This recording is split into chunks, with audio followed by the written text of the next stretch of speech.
Siyempre, yung mga dating macho dancers ng Club ng Ginoo. Ngayon nandito.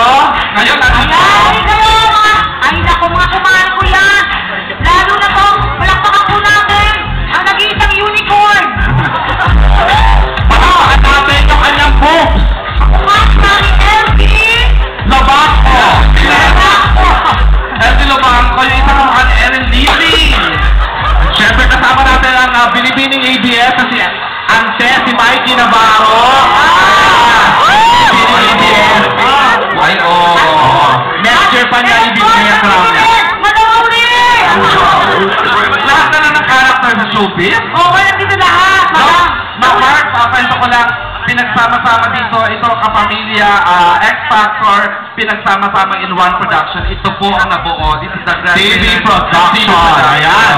Ngayon naman, Chonches, simulan natin kay... Sino ba? Unahin natin si Kakay. Hindi makaano eh. Hindi siya makaget over sa itlog. Gay. Sige, sige. Kahit pa paano, pero maganda. Ang mga pesalahan, diba? Ang husay, pati yung mga singers, ang gagaling, pati yung dalawang macho dancers, pati yung mga dancers, sila ang galing. Na-entertain kami, at saka sinedyo yung party mood nung contest. Thank you, ang galing ninyo. Oo na. Naman, Direct Bobot, Ortiz. Taga-production na kayo kasi parang may access kayo sa costume natin eh. Kaya nyo.